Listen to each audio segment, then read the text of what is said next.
Good evening. My name is Tracy Berry McGee, and I'm a licensed therapist. And I was really excited about the opportunity to be able to share with you some coping strategies for parenting during the pandemic and some of the stressors that we as parents and as educators go through. This is called Creating Opportunity for Parent Empowerment. At any point, if you have any questions, if you have any feedback, any concerns, you definitely are able to contact me. Again, I'm Tracy Bear McGee. I'm a licensed therapist, and I have a private practice in Florissant, as well as I have a nonprofit called Sister Keeper for Girls. But today, I am focusing on the value of creating opportunity for parent empowerment. So let's get started, and I'm going to share my screen.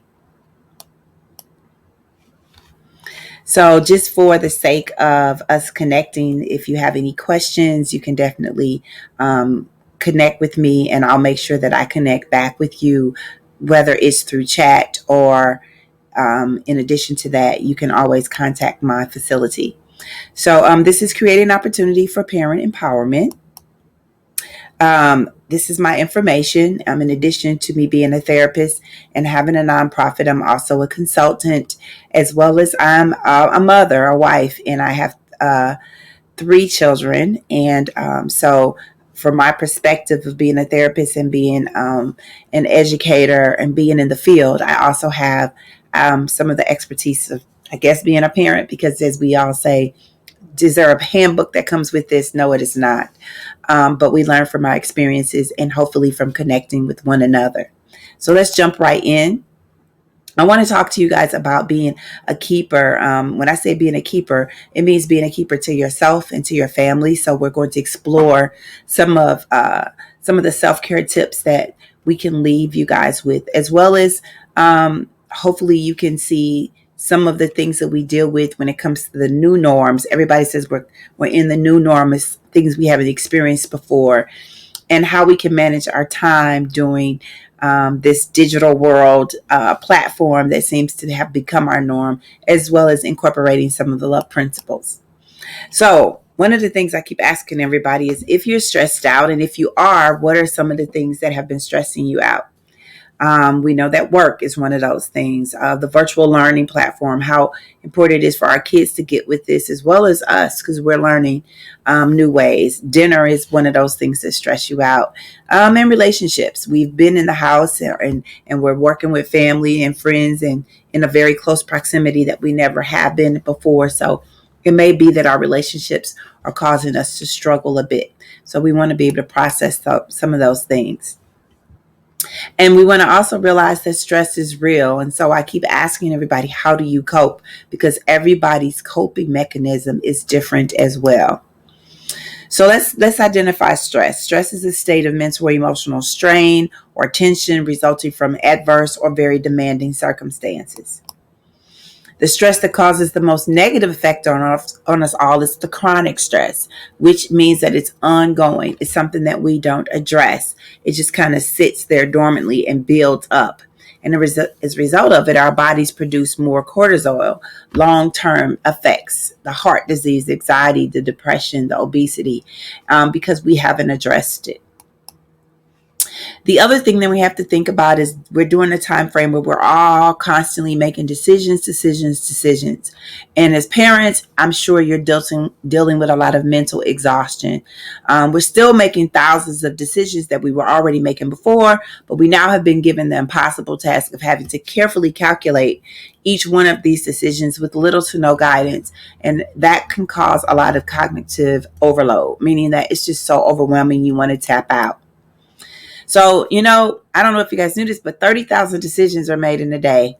Minimum, probably. The average person makes these decisions. And now we're looking at, we have to make more and more. And that's something that is very difficult for us to process.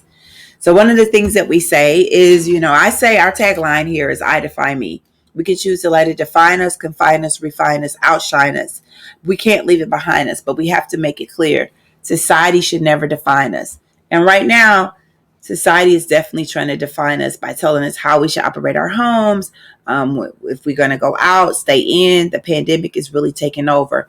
but you have to look at how are you going to define each situation. So the first thing I want you to start off with is, I always talk about affirmations, but just literally realizing that you are enough. At times that may be difficult to even realize. You may feel like, no, I'm not enough. I am overwhelmed. How can you say that I'm enough? But it's something that we have to say to ourselves and realize that we're going to make mistakes, but we will get through it.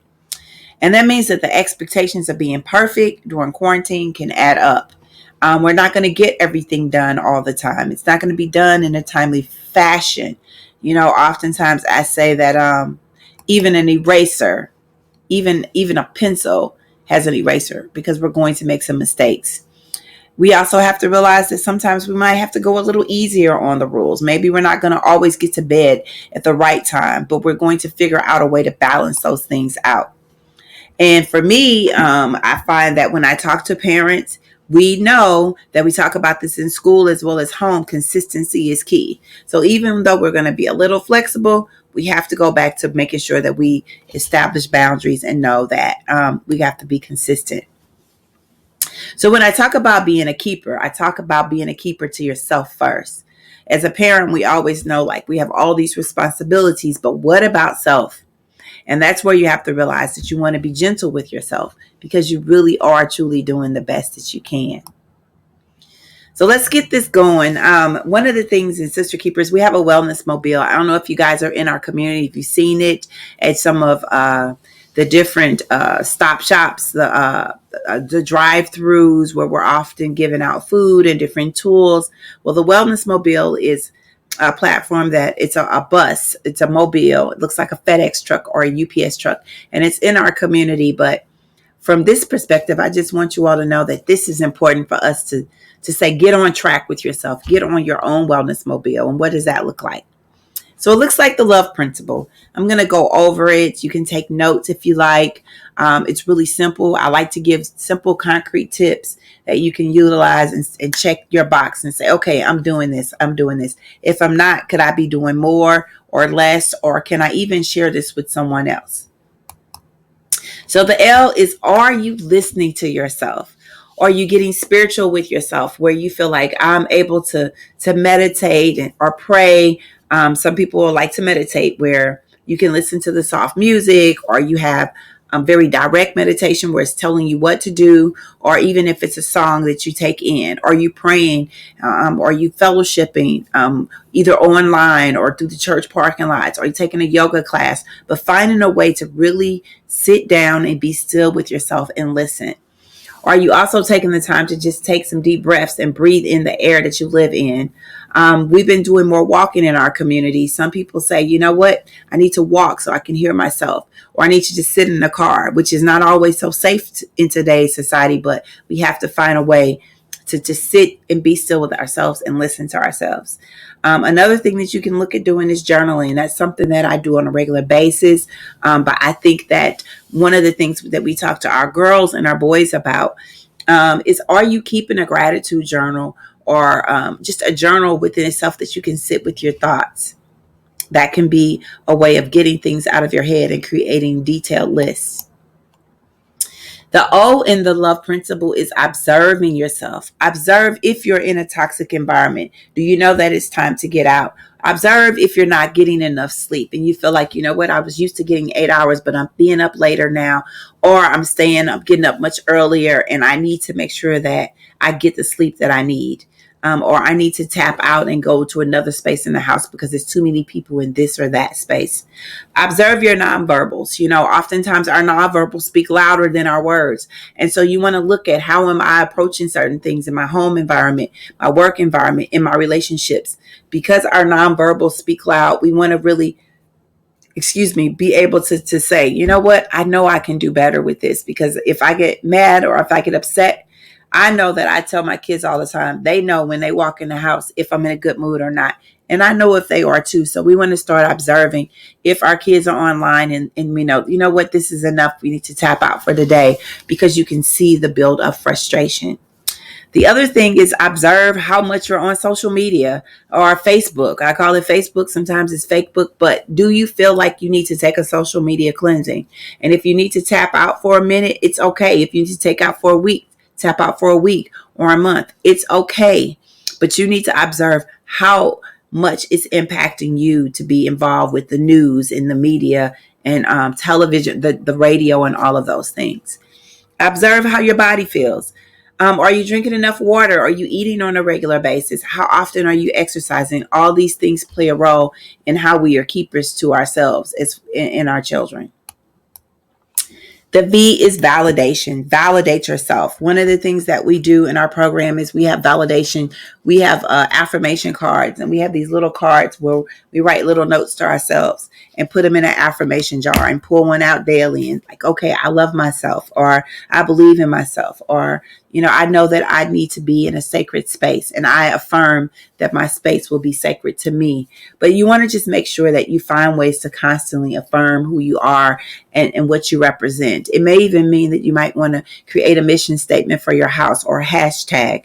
I know for me, ours is McGee's Make It Happen, and we make sure that we try to affirm ourselves with that.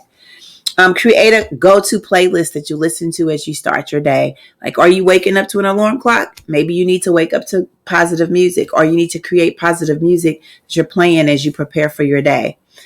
Sing, cook, dance, skate. Find a way to express yourself and validate yourself alone as well as with family. Singing works, cooking, dancing, but you want to find a way to constantly affirm the things that you're doing for yourself to keep yourself in a positive space. The next thing is empower yourself. So the L is the love principle. The O is observe. The V is validate, but the E is empower. Have those mirror-to-mirror conversations with yourself.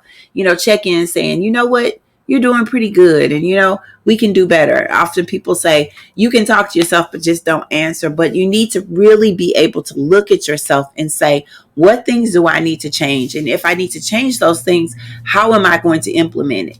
And so that means that sometimes you need to learn to say no, or really monitor what you say yes to, or know that if you say yes, that you're fully committed to it. So that means being more intentional. The other thing is ask. If you feel like you need help, that's part of being empowered is to ask, and don't be afraid to ask for help. And maybe it's a family friend or neighbors. Now we're dependent on each other, so we need to be able to. We can also reach out to our counselors and say, I don't understand what's happening with my son or daughter with these classes, so I need to be more empowered to be able to better facilitate it, the process. The other thing is get rid of negative people. Sometimes we have people in our spaces that we just let them hang out and they take up our space, and it becomes very negative, a negative energy that's there. So look at the synergy of the people you're around. If you find that they're negative, get away from them. Negativity breeds negativity, and you want to maintain a positive space. And the other thing is, if you find that this is overwhelming to you, seek therapy so that you can come up with a wellness plan. That's really crucial. The other thing you want to realize is when you're taking care of yourself and you feel like this may be impacting the kids, how are the kids handling things? Realize that our kids are resilient. They're much more resilient than we imagine a lot of times, and they can handle it. They can handle the storm. But even when they can't, realize that there's important for us to join forces with other parents. Maybe there's some parents that you connected with the Parent Teachers Association, or in some of the other groups that they are in when they're in sports. But connect with other parents to see how they're handling this time.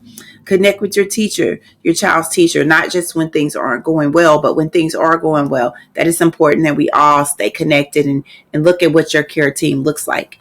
And of course, it's important to create a learning routine and letting them know that this is how we're going to work through each day, because each day is going to be different. Some schools are going to hybrid models, and some schools have total virtual sessions, and some are just online. But make sure that routine is consistent, and make sure that you set those goals and you celebrate the accomplishments of completing even the smallest of goals, that we like to cheer each other on. That's going to be really important. The other thing is, during this time of pandemic, social justice unrest, making sure you create a climate for your kids. Make sure that they understand and answer questions about the pandemic in simple and honest ways, recognizing their feelings, but make sure that it's age appropriate. This is a great time for us to address those fears, but also keep in touch with loved ones, being understanding, having the kids not just text now, but maybe pick up the phone and call our elders and talk through how they're feeling so that we all can find a way to model and manage how we feel, because our feelings are going to change from day to day. And so we want to be consistent with that. Make sure that you tell your children before you leave the house for work or essential errands. And I know that you probably feel like, well, why do I have to tell my kids? But they're not, when we're not used to them being home. And this is a time where kids get so caught up in the moment of being in the screen, but they may not hear if a person leaves or comes through. And so we want to be really consistent with those things. The other thing is be vulnerable. It's okay to say, you know what, I don't have the answers to all of this, but we're going to make it through it. And we're going to look forward to tomorrow and the next day and the next day. But also being able to stay in the moment and say, it's okay for us to not be okay. And this is a great time to offer extra hugs and say, I love you more, because we need to hear it. We all need to hear it. And so just be aware of that. The other thing that you want to do if you have older kids, younger kids, this is the time that we really need to set boundaries. There are times when we need to say, you know what, device free time. Let's just check out. No more phones, or we're going to all do more family style dining. We're going to all sit at the table and eat. We're not going to have any phones, or there's a certain time that that we're not going to have electronics at the table. We're going to shut down the laptops. And that phone thing, that laptop, that desktop, we have to set up boundaries. Work ends at this time. School ends at this time. This is family time. This is alone time. This is a time for us to read. This is a time for us to rest. And it's really important that we model it as parents, because that model of do as I say and not as I do doesn't typically work well. But I mean, at the end of the day, you set the boundaries and you set the mode for your household. The other thing when we talk about keeping the healthy routines is that the structure of your day can sometimes be thrown off. So it's important that we need to break up schoolwork if necessary. The older children and teens can help with these schedules if they follow that general order of, we're going to wake up, we're going to get dressed, we need to have breakfast, what time are we going to have lunch, how are we going to transitions, because transitions are hard. Even if you're at home, it's hard enough when the kids are at school with transitions, but transitions can be difficult. And technology can cause us to all be thrown off. So it's really important that we keep those healthy routines.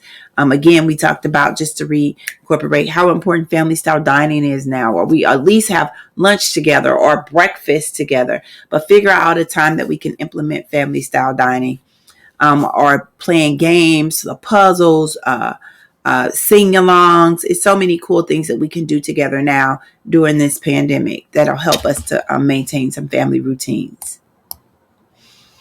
Again, we cannot stress enough how important it is for our kids to get plenty of sleep.